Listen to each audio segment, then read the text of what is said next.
Hey YouTube, welcome back. Yes, I haven't done a video for a while, but I am back and raring to go. It's December. I'm excited. I don't know about you guys, but Christmas season is here and I am living for it. I've got my tree up.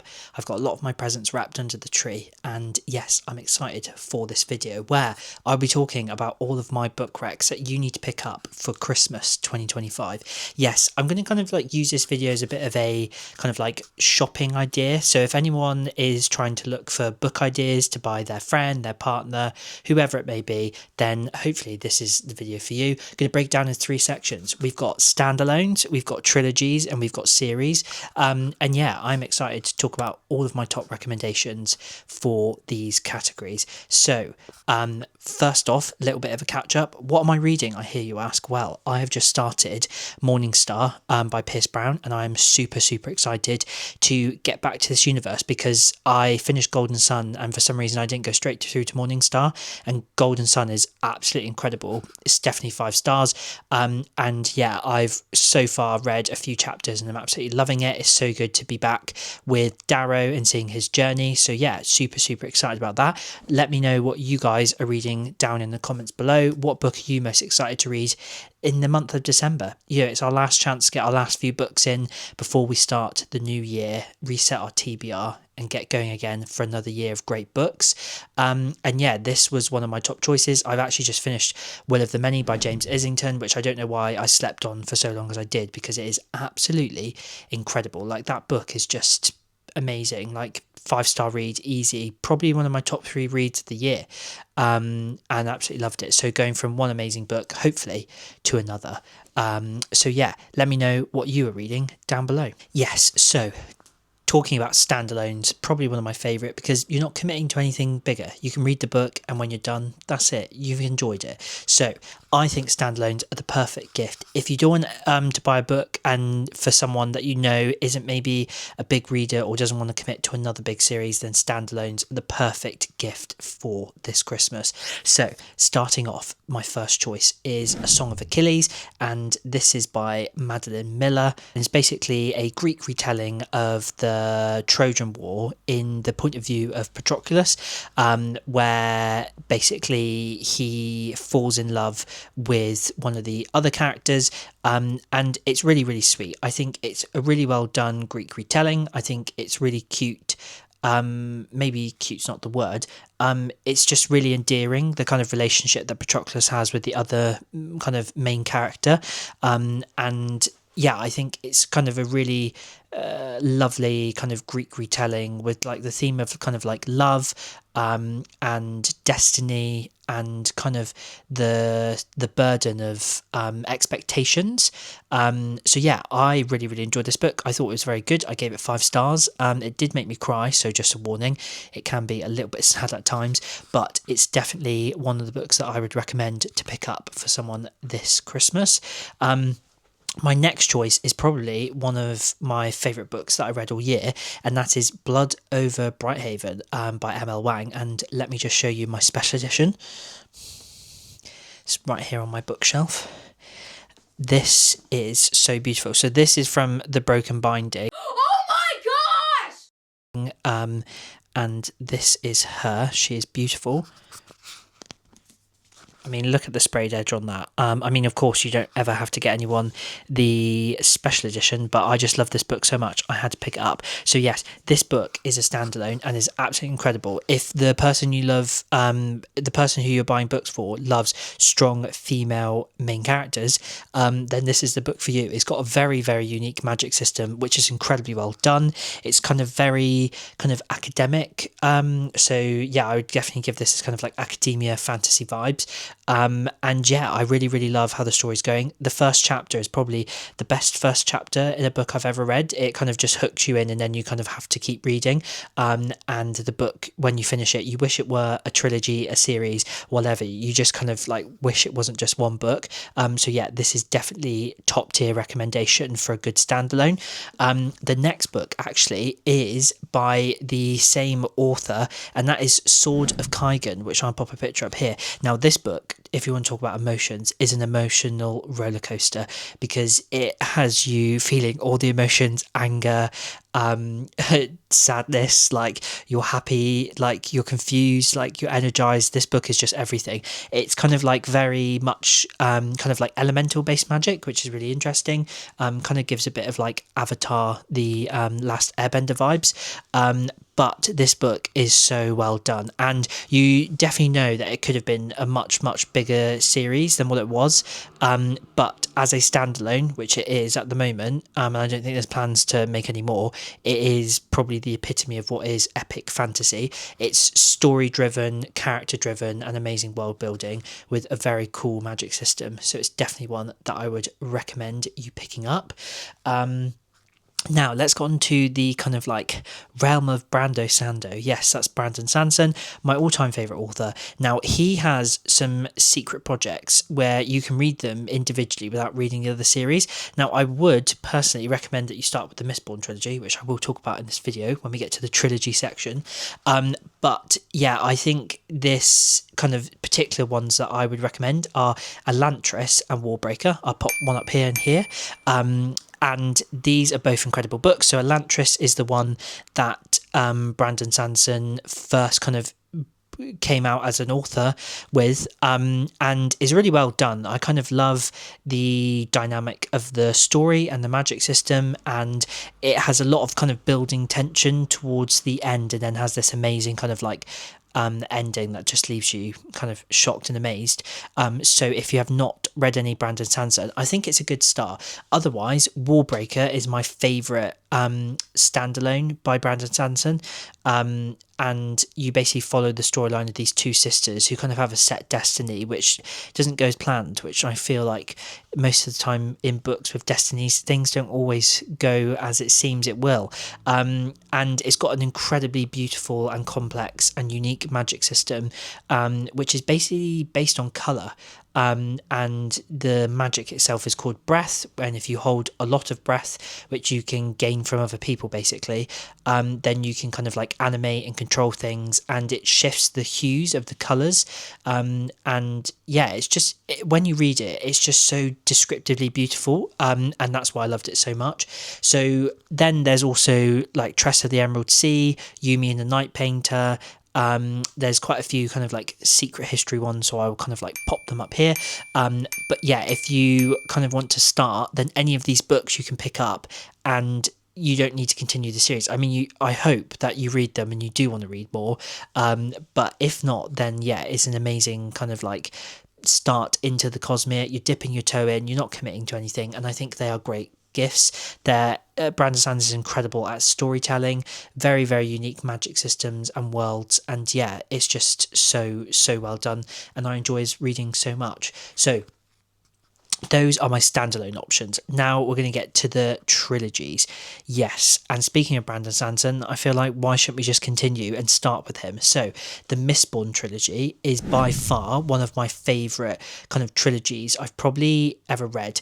The magic system is so unique. I've never read a book that has anything as similar as that, and the main kind of like character you follow, Gwynne, is just really lovable. Like, she is, you kind of feel her journey and her growth through the 3 books, and I really enjoyed kind of being able to go along on her storyline and see her kind of like growth and development. And that's what's interesting, is the character development in these books. The world building is insane, and yeah, this magic system is based all about being able to use metals, and each metal kind of gives you a different power or ability, and yeah, you get these people called Mistborn who are able to burn all metals, and some people only can burn one. So yeah, it's really interesting, and is definitely an incredible ending. Like, the whole trilogy ties up so beautifully by the 3rd book that you're not really left kind of questioning or feeling like anything was unanswered. I feel like the points of views of the different characters you follow are so well done. So yeah, this is definitely a top tier trilogy recommendation. The next one is the Poppywall trilogy, and I have to show you my special editions of them because they are my prized possessions. They're heavy. Let me just pop my microphone down. Well, actually, I could pop it on my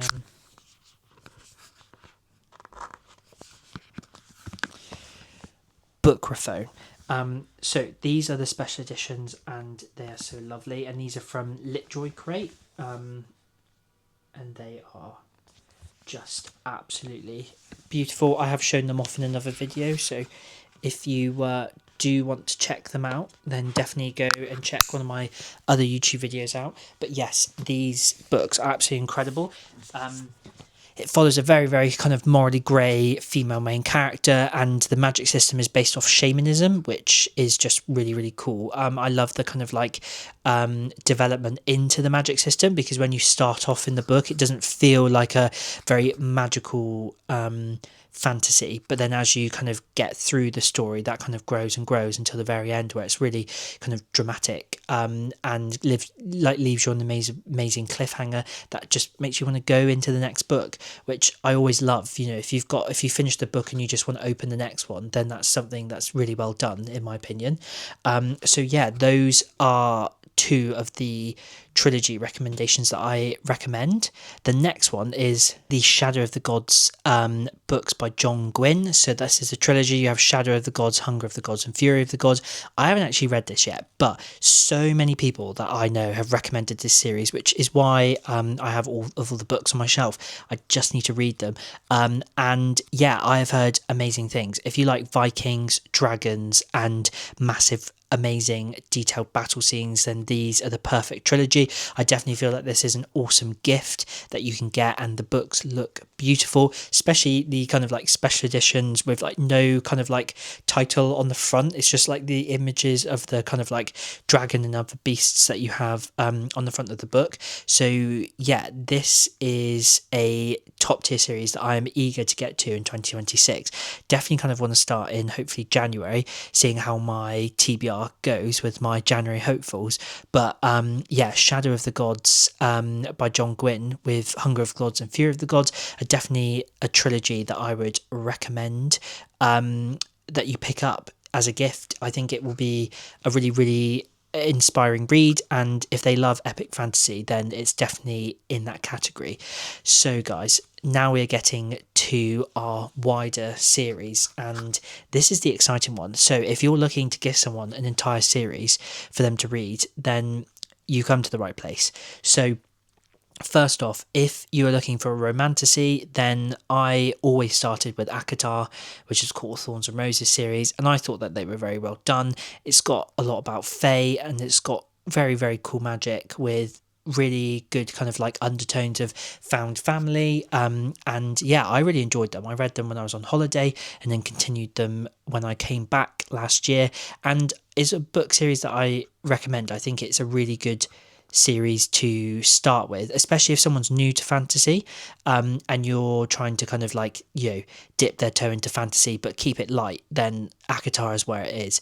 Now, if you want something that's heavy on the fantasy, epic fantasy series, then my first recommendation has to be the Stormlight Archive by Brandon Sanderson. I'm currently on book 3 of 5, and it's obviously not a completed series. I think there's going to be 5 more books over the next few years, but this is kind of like heavy, amazing fantasy.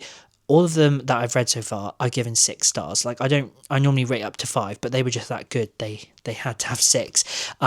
It's got amazing character driven stories, amazing world building, and just such good kind of like magic systems, political intrigue, kind of amazing kind of like backstory and lore to the world and the magic systems. And yeah, I just absolutely find them incredible. They've been so much fun to read, and although each book is over 1,000 pages, they're definitely worth it if you can commit to that series. The next series that I think is definitely worth it is The Red Rising. Now, I'm currently reading book 3, but let me tell you, from book 1 and book 2 alone, I know that this series is going to be epic. The kind of pace in book 1 I thought was amazing. I mean, I've heard Marmite reviews, but personally Red Rising for me I found was incredible. It's very kind of light sci-fi fantasy, and you follow an amazing character called Darrow. Kind of story of grief and redemption is really gripping. And book 2, Golden Sun, oh my god, the only thing I can compare it to is like Game of Thrones Red Wedding. Like the amount that happens with the drama and the kind of like twists and turns is just absolutely incredible. Like the book 2 was just non-stop action. So if you're trying to find a book for someone that kind of wants to branch out and maybe kind of dip their toe into sci-fi, then I think it's a perfect start. If the person you're buying a book for loves kind of like massive action, kind of twists, turns, kind of growing storylines and character development, then this book is perfect.